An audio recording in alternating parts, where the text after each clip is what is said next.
जो गाने बनते हैं उस पर क्या प्रतिक्रिया आपकी?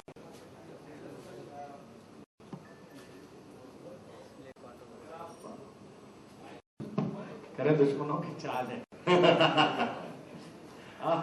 बंदिनी देखिए, सो उसमें एक दृश्य है कि वो धर्मेंद्र जी का प्रणय प्रस्ताव लेके जेलर साहब जाते हैं। बिल्कुल। और नूतन जी मना कर देती हैं कि नहीं, मुझे शादी नहीं करनी। तो डॉक्टर साहब तबादला लेके जा रहे हैं वहां से, और वो आगे में जा रहे हैं और कैमरा पैन होता है और वो हर बुर्ज पे से आवाज आती है सब ठीक है, और वो चक्की चला रहे हैं। तो सब ठीक है अपने आप में, व्यंजना की कुछ भी ठीक नहीं है। धर्मेंद्र की जिंदगी भी खराब हो गई, वो भी। सो एक जो लंबा समय लगता था इमोशन को पकने में, मुझे लगता है वो कम रहा है। जैसे अरुण जी, मैं कस्बे में पैदा हुआ हूँ, मुझे इस बात की बड़ा फक्र है, बड़ी खुशी है कि मैं कस्बे में पैदा हूँ। हिंदुस्तान में जो आदमी कस्बे या गांव में पैदा नहीं है उसकी 1/3 जिंदगी खत्म। बिल्कुल सही। और जो जिस आदमी ने हिंदी फिल्मों के म्यूजिक से प्यार नहीं किया उसकी 1/3 खत्म, और जिसने प्यार नहीं किया उसकी पूरी खत्म। सो मैंने पूरी अच्छे से जी है, कस्बे में पैदा हुआ हूँ, इश्क भी भरपूर किया, आजकल भी कर रहा हूँ, और ये खबर बन सकती है। और 1/3 जो है वो फिल्मों से गानों से भी बहुत प्यार किया। सो हमारे यहाँ लाइट चली जाती थी, यूपी में अब भी जाती है, मतलब हमारे लाइट इतनी जाती थी और इतनी जाती है अभी कि जब भूकंप आया लोग घर से बाहर नहीं निकले, पंखे हिले तो लोगों ने अखिलेश यादव जिंदाबाद का नाम लगाया, सोचा कि बिजली आ गई शायद।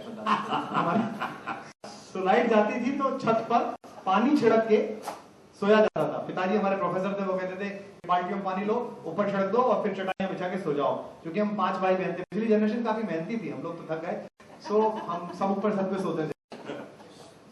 तो क्या होता था कि वहां चांद आसमान में दिखा, तो 7 बजे जब आप पानी छिड़क रहे हैं तो पड़ोस की छत पे भी एक चांद दिखा। ओह क्या बात। इस बीच लाइट आ गई और सब लोग नीचे चले गए और मैं अकेला रह गया, और 3 बज गए वो चांद आया नहीं और ऊपर वाला भी छिप गया।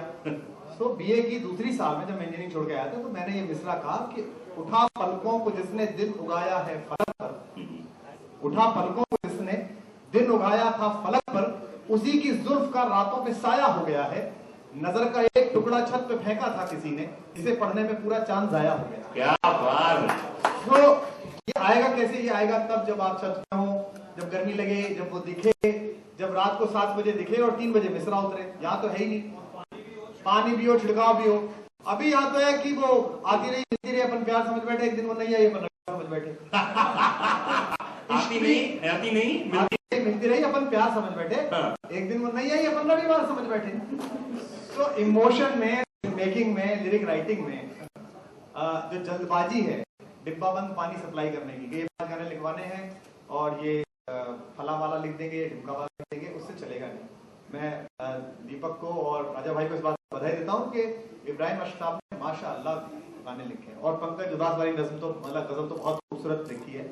और अब वो दौर मेरे ख्याल से लौट रहा है जहां म्यूजिक आ रहा है उस तरह का, जहां सुर वाले लोग आ रहे हैं, जहां अच्छा लिखने वाले लोग आ रहे हैं। सो साहिर की भी नज़्म ऐसी नहीं है जो मेन स्ट्रीम लिटरेचर में ना पढ़ी जा सके और फिल्म में हो। क्या उन्होंने थोड़ा सा अंतर जरूर किया है। जैसे कभी मेरे दिल में ख्याल आता है, उन्होंने बहुत सारे लफ्ज बदले हैं आसान करने के लिए, है ना।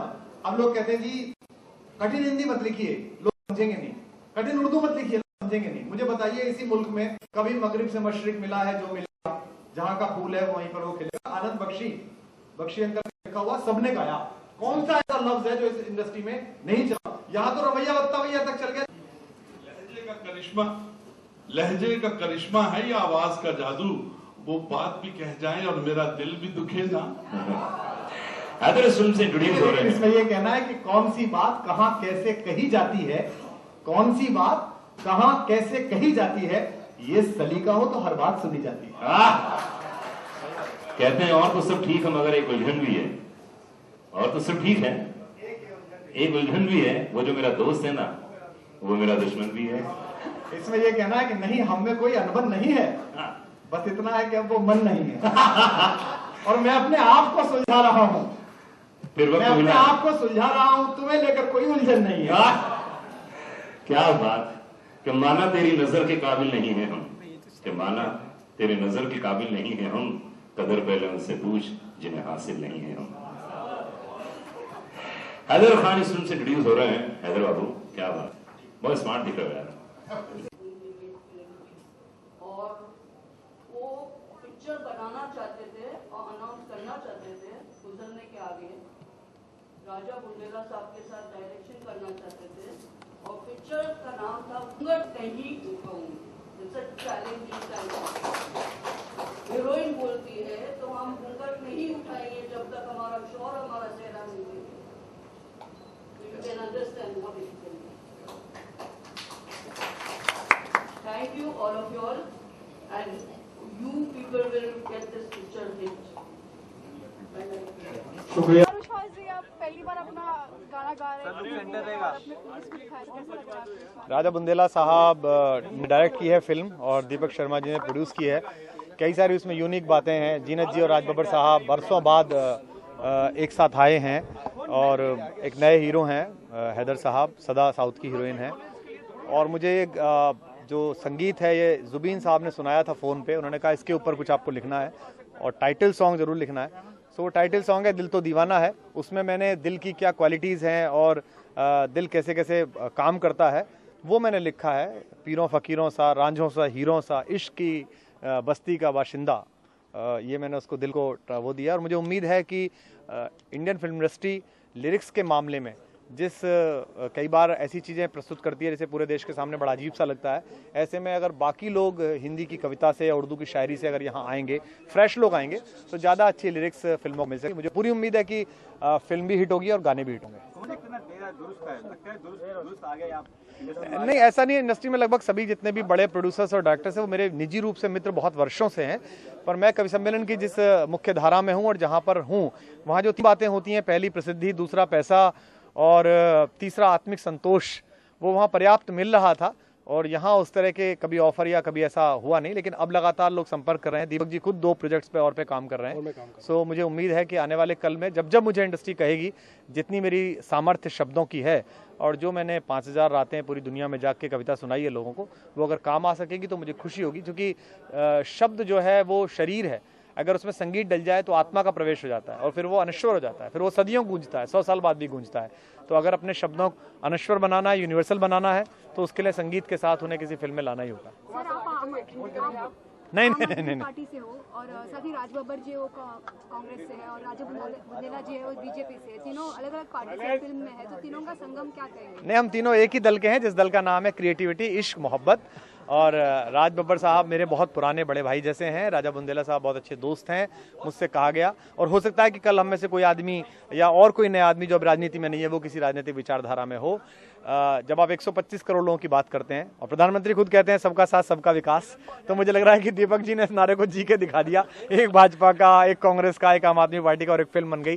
तो फिल्म क्या है, अपने आप में लोकतंत्र है, सब देखिए तो डेमोक्रेसी का मजा आएगा आपको। आपने तन में वीडियो बनाया था।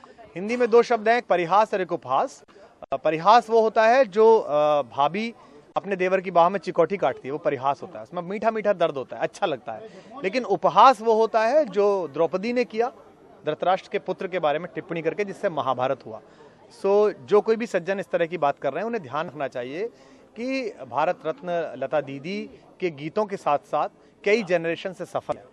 हमारी बहनें विदा हुई हैं उनके गानों के साथ, हमारे घर में मंगल गान गूंजे हैं उनके गीतों के साथ, हमारी रोमांटिसिज्म की रातें सजी हैं, लोगों के जीवन शुरू हुए हैं, लोगों ने अपने बच्चों की किलकारियां उनमें ढूंढी हैं।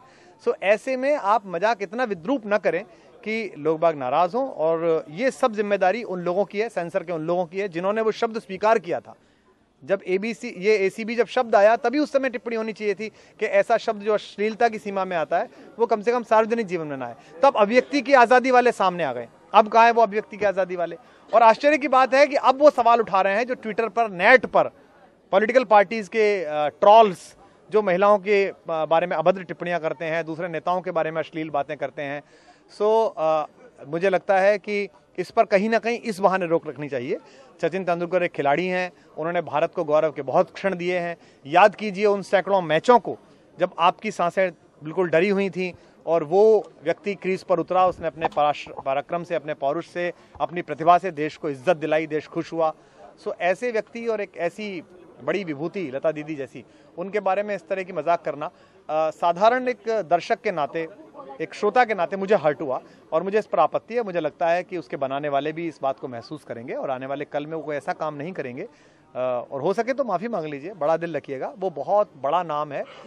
7 सुरों को गर्व है कि उनके आंगन में लता दीदी हैं।